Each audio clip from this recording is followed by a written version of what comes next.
এলাকা উন্নয়ন প্রকল্প থেকে দুটো, একটা হচ্ছে আপনার dialysis machine, ultrasonography machine, IDBI bank আমাদের একটা ডিজিটাল সহযোগিতা করে। তিনটি আমাদের ইন্টারভিউ খুব গুরুত্বপূর্ণ এটা ব্যাপার থাকবে।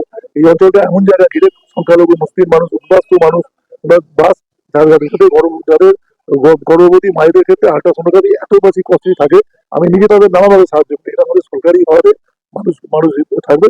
আর ডায়ালিসিস দারুণভাবে প্রয়োজন। আমার পাশে বাণীপদ বাবু আছেন, চেষ্টা আমরা সবাই, আমাকে একটা কমিটির চেয়ারম্যান করেছেন, আমরা চেষ্টা করছি ছাত্রছাত্রীকে যদি হয়ে যাবে। আমাদের যে ইনফ্রাস্ট্রাকচার আছে আবার কোনো কারণ নেই, আমাদের হয়ে যাবে। একটা সংস্থাও ডায়ালিসিস চালানোর জন্য পেয়েছেন। এবার আস্তে আস্তে সেটা ইন্ট্রোডিউস করা যাবে। আমরা যেহেতু এটা উদ্বোধন করে মানুষের কাছে শুধু এখানে না, ব্লকেও আজকে আমরা এটা করলাম। দুই জায়গা আমার বিধানসভাতেই দুটি আলট্রাসোনোগ্রাফি মেশিনের উদ্বোধন হলো। আমি সবার কাছে কৃতজ্ঞতা প্রকাশ করছি, ধন্যবাদ জানাচ্ছি সুন্দরভাবে বিষয়টাকে হবে। আমি এলাকারই ছেলে, এখান থেকেই বড় হয়েছি, আমার দায়িত্ব কর্তব্যের মধ্যে বড় বিষয়টাকে উদ্বোধন হলে কি বলবে এই ব্যাপারে? এটা খুব ভালো একটা উদ্যোগ তাপসবাবু নিয়েছেন। এটা পৌর নিগমের অন্তর্গত, বিধাননগর পৌর নিগমের অন্তর্গত একটি হাসপাতাল, বিদ্যাসাগর মাতৃসদন হাসপাতাল। মহানাগরিকও এখানে উপস্থিত আছে। খুব ভালো উদ্যোগ যে এর নতুন পালক লাগলো।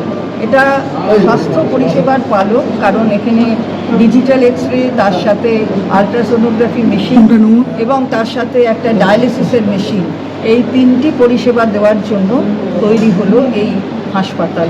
আমি ধন্যবাদ জানাই যে এখানে যারা করেছেন, এবং বাণীব্রতবাবু আছেন যিনি এখানে MMIC পৌর নিগমের, তিনি স্বাস্থ্য দেখেন। ফলে আমি সবাইকে ধন্যবাদ জানাই, যারা এখানকার কাউন্সিলর আছে, আরাত্রিকা এখানের কাউন্সিলর, সবাই এখানে যারা রয়েছেন।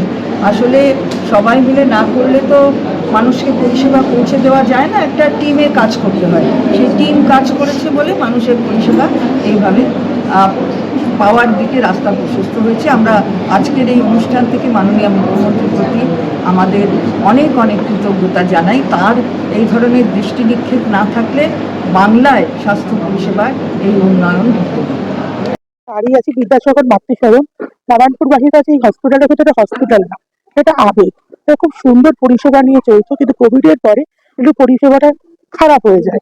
মানুষের এটা নিয়ে খুব কমপ্লেন ছিল যে এত সুন্দর হসপিটাল, কিন্তু কোভিডের পরে আস্তে আস্তে একটু প্রবলেম হচ্ছিল। কিন্তু আমাদের বিধায়ক তিনি কিন্তু এত কড়া হাতে এটাকে ধরে এবং সুন্দর পরিষেবা যাতে আবার চালু হয় তার জন্য এক্সরে মেশিন, ইউএসডি মেশিন এবং ডায়ালিসিস মেশিন তিনি আজকে মন্ত্রী চন্দ্রিমা ভট্টাচার্যের হাত ধরে এবং আমাদের মেয়র মাননীয় কৃষ্ণ চক্রবর্তীর হাত ধরে তার শুভ উদ্বোধন করলেন। এবং আমি আশাবাদী যে এই তিনটে মেশিন এখানে সাধারণ অসহায় মানুষের কাজে আসবে এবং নারায়ণপুরবাসী সমৃদ্ধ হবে।